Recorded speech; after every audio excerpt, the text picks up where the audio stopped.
Paper was like gold in medieval times.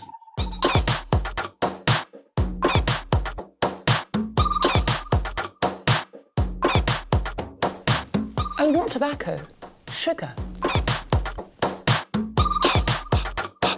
That everything we thought we knew about the world might turn out to be completely wrong.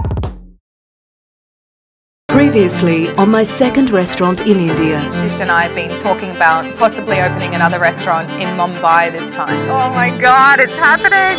It's pretty hectic here. It's such a different pace to Goa. It takes a lot in a cutting-edge city like Bombay to open an international level restaurant. Bombay is a true test for her. It's really been delayed. We're about 3 days behind schedule. Gas hasn't gone in. Hi! Himanil is the executive chef here. He's great to work with. We can bounce ideas off of each other and he adds to it. It's not the professional kitchen that we'd hoped for, but we're not far from opening and we just need to get started. Taxi? I thought that the event tomorrow was cancelled, but Ashish just let me know that it's all on. This is what anxiety is made of. What do you mean we're starting tomorrow? There's a massive dinner tomorrow. We've got under 24 hours. We've not even cooked in this kitchen once. I've got some bad news. We don't have the license. No other words, we're right now. Not being able to open up for who knows how long. It's called the Wine Rack. It's a wine-based restaurant. It kind of throws the whole concept out of whack, doesn't it?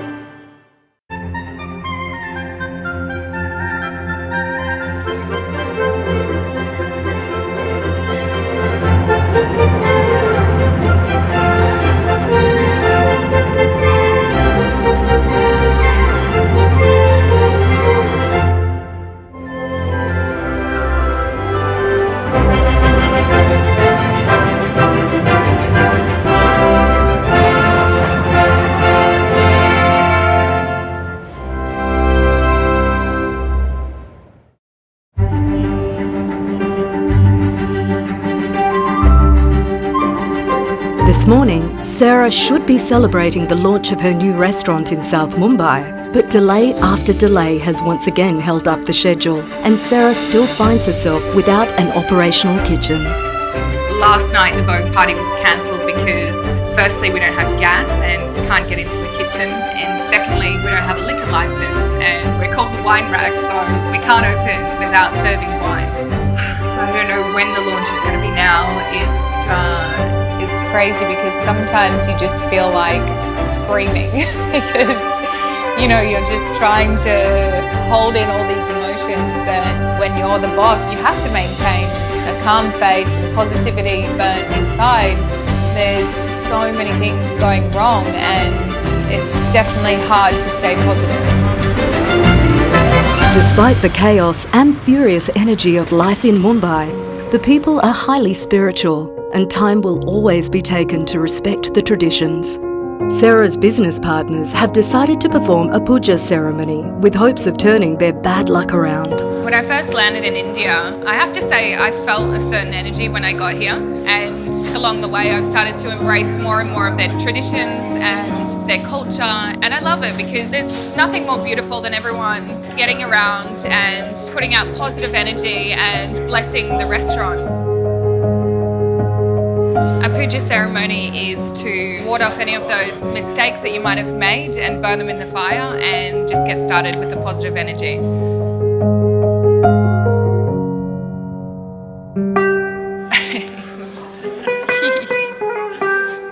Is that good? Does that work? Next question.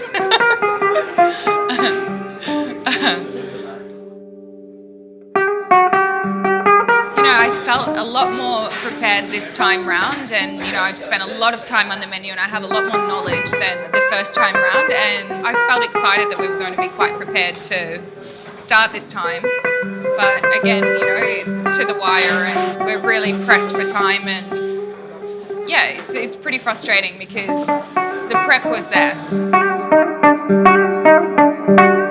The kitchen equipment is all in place, but we still don't have any gas. It was meant to go in last night at 2 a.m, but that's still not happened, so that's taking time, and that's what we need to get started.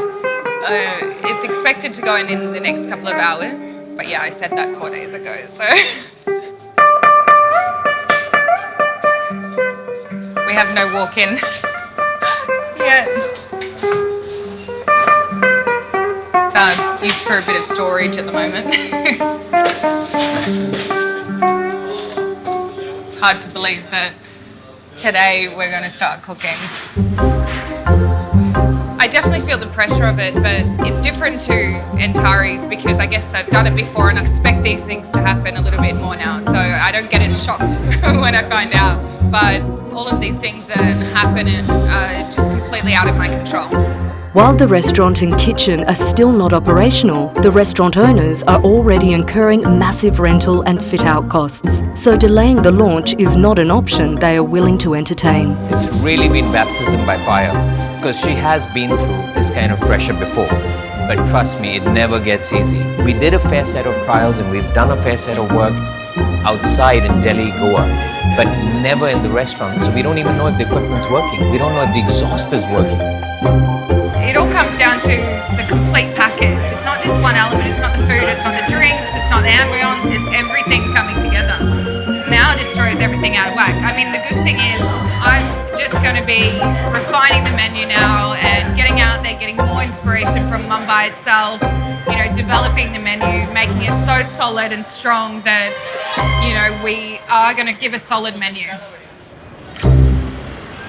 While Mumbai is known as India's premier destination for upmarket dining, Sarah prefers to find inspiration on the streets. Mumbaikers are really passionate about their food and what they like, so I want to make sure that I explore the city and get to know all of that and take it back to the restaurant because it's very different to the palate of Australians.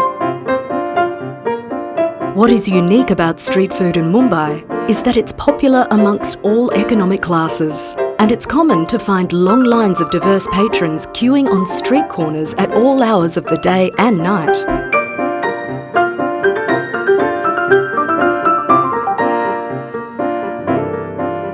This is Mumbai's peak season, and every day the wine rack delays opening, the staff lose the opportunity to earn tips, and Sarah risks them being poached by one of the many established restaurants in the area. We currently haven't got any gas in the kitchen. We don't have a liquor license, but you have to maintain the positivity throughout the staff and to keep everyone's motivation high and spirits up because it's about keeping that momentum. Floors have just been polished in the restaurant.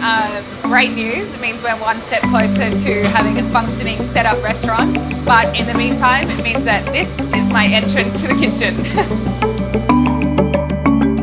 One of the most important things is to build the culture in the staff from day one because, you know, it sets the tone for the restaurant. It sets the tone for the work ethic, for the drive and for the positivity. And, you know, it's the toughest time in the beginning, but also it's the greatest time because all the staff that are here at this time become part of the family and part of the soul that helped build the place. So it's key for us to all keep that energy, keep the positivity and to start on the right foot.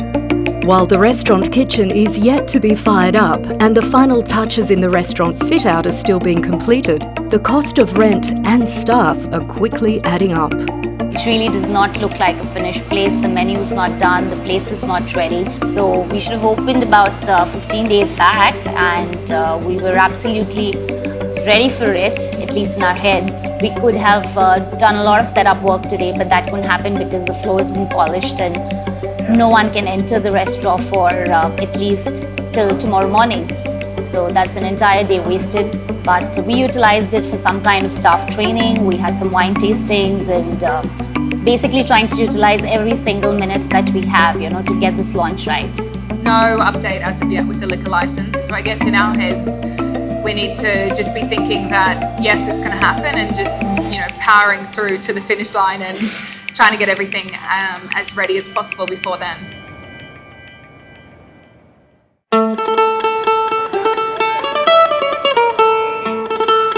Since the wine rack kitchen still isn't functional, Sarah has decided to drown her sorrows in sugary sweet treats. Located in South Mumbai, Muhammad Ali Road is known as the street that never sleeps. I've been told a bunch of times that I must come to Muhammad Ali Road for the sweets, and I'm glad I made it here. I'm looking for this one shop to try aflatoon, so hopefully I find it. It's so chaotic here. It's not even one of the busiest nights, but I can barely hear myself think, but I'm excited. I'm going to try and find this place. Aflatoon is an Indian sweet treat made with mawa, an Indian cheese made from reduced milk, eggs, sugar, semolina and ghee. Soft and mellow in flavour, it's often topped with nuts and dried fruit. Do you have aflatoon? Aflatoon. Aflatoon. This is good. Can I taste them?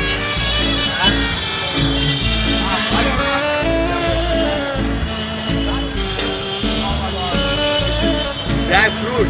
This is different. Dry fruit. Dried fruit. This is good item. Yeah. Aflatoon.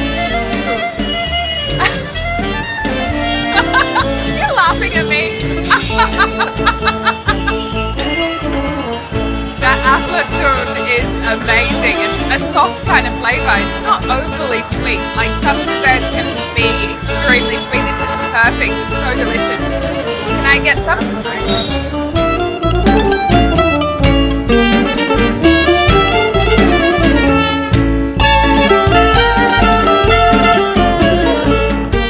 I definitely have a sweet tooth. I love exploring all these little spots in India and finding new sweets to try. And there's a few Indian sweets that I'm obsessed with, like gulab jamun, but there's some of them it's taken me a little bit of time to get used to the flavour and texture of them, because they're just very different to the types of sweets that we have in Australia. So it definitely took me a little bit of time, but now I love all of them.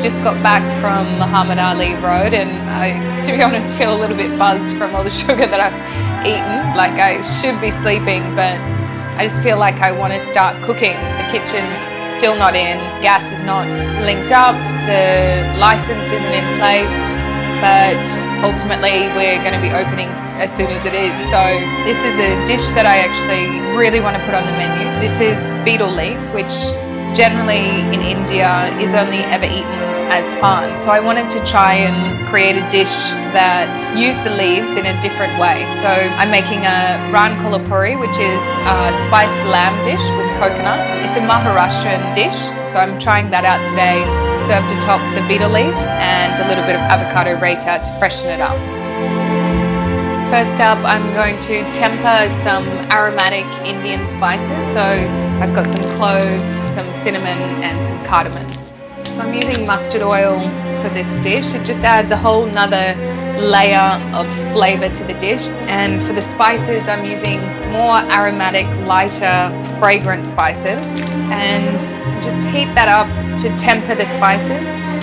So you just want the natural oils to release, and you know it once it's ready, it starts to smell very fragrant and aromatic. I'm now going to pop in the onion, garlic, ginger paste and the onions.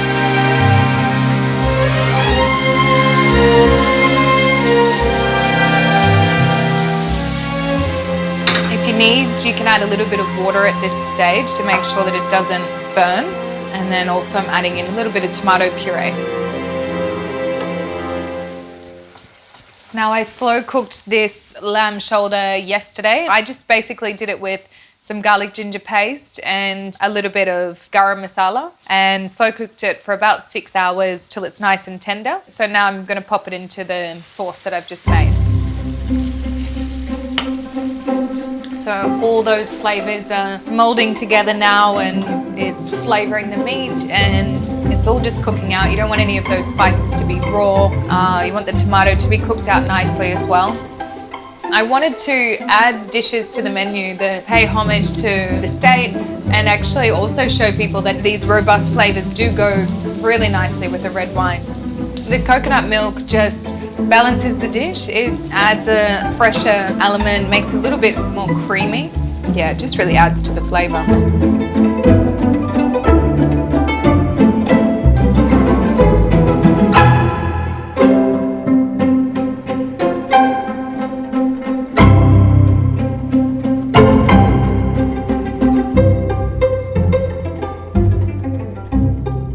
I did not think I was going to be sitting here on the couch at home on my own menu testing. It's pretty crazy. You know, I've flown to Mumbai to open up a restaurant and the kitchen's still not in, and it's really frustrating. At least I got a good dish out. I'm pretty happy with that one. That tastes so good. I think it's going to do well.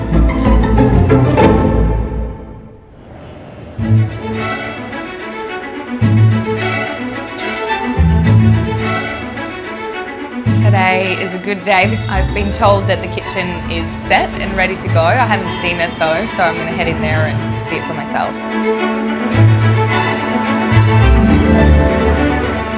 I feel so excited to finally get into the kitchen. It's the place where I actually feel the most calm, you know, when we have a functioning kitchen and you can just zone out and just focus on the food, and it takes you away from all the other stresses, you know, when you're cooking and starting to make progress. It just is a great feeling.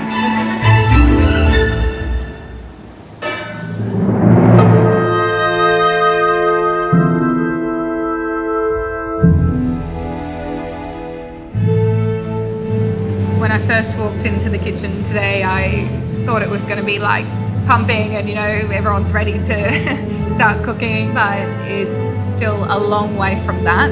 It's starting to get more and more stressful now because it is very close to the launch, but you know, when you're doing testing and training in these conditions, something that might take you half a day ends up taking you 2 days. So it's really hard to make progress, and especially when there's a short timeline.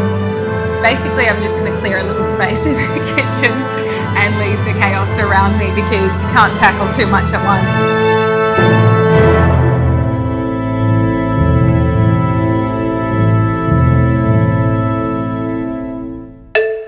After the initial delays, the restaurant launch is now scheduled to happen in 4 days' time. Today is the first opportunity for Sarah and head chef Himanul to start training the team on the new menu. We have around 3.5–4 days to cover approximately 95 dishes.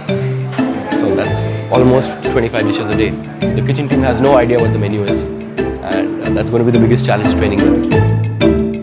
When you open up a restaurant, this magnitude, there are a lot of things that you need to keep in mind. A lot of nitty-gritty details that need to be taken into account, and it does take time. It does. I mean, we've turned this around in 3 months.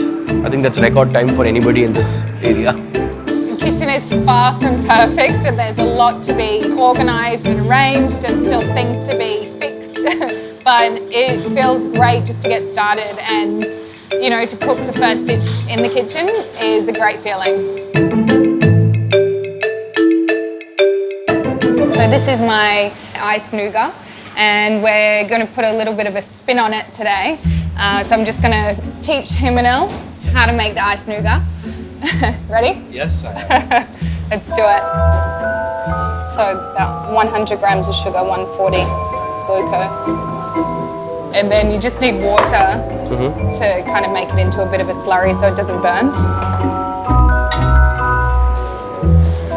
And so while that's cooking, I just need to get the eggs on.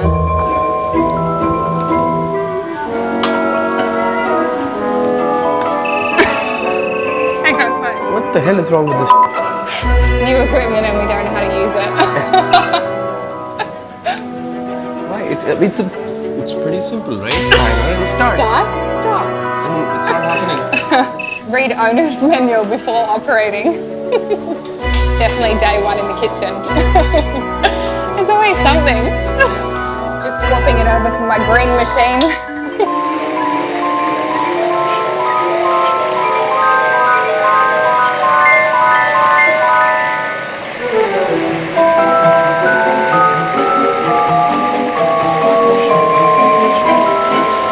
These need to be finely chopped because I'm going to mix it through the whole batter And you want just little pops of flavour and crunch throughout the dish, not really big chunky ones.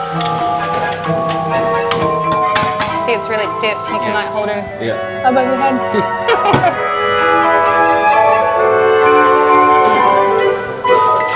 Orange zest just gives it a little bit of punch of flavour. And if you like, you can add a little bit of Grand Marnier as well. Give a little bit more of that orangey flavour.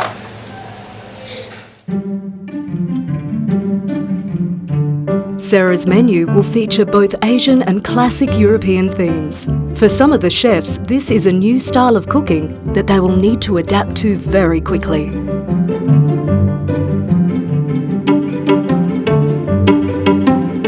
Ice nougat needs to set for 6 hours, so while that's in, let's make the syrup. Chalo karo. Chalo karo, does that turn it on?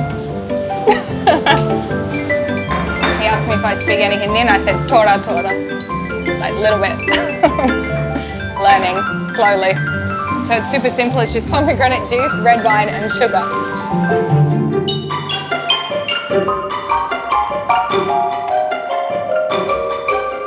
And just let that reduce into a syrup. Finally, first dish in the new kitchen, we've christened it. Yeah. Feel pumped, boys? Ready to serve like hundreds of people? While the nougat sets, the kitchen team get to work organising the kitchen and preparing for the busy days to come. This kitchen has never been used, so there's literally hundreds of processes that still need to be put in place in order to deliver high-quality food under the time pressures of commercial service.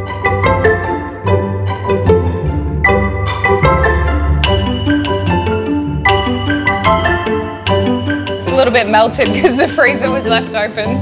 That's all right. It'll taste the same.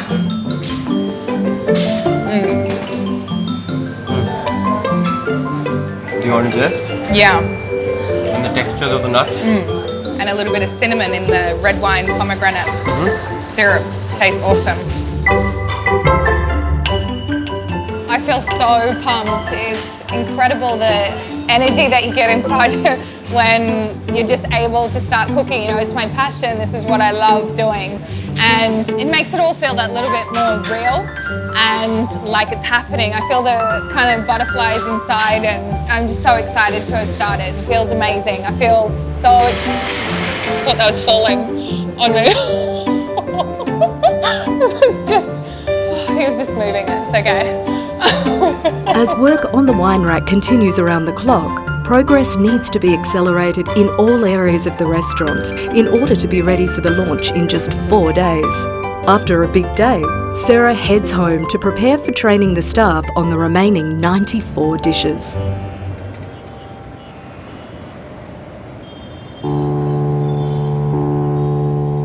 It's such a good feeling to be able to cook in the kitchen. You know, it's the day that I've been waiting for. You know, I just felt like this day was never going to come and that I was never going to get into the kitchen and start cooking. It just felt like it kept getting pushed back, and now when I walk into the kitchen, it's just excitement, and you know, this is my comfort zone. So making a bit of a dent on the menu training feels good, but if I look at it as a whole, you know, the fact that we don't have a liquor license, that we've still got 94 dishes to train on now, it's, yeah, I mean, there's so much work to be done and there's only 4 days until we open. I feel like the best way to look at this is just to break it down section by section and just focus on what we can change and what we can do in the meantime. And there's always going to be setbacks and there's always going to be things that get in our way, but at least now we can finally start cooking.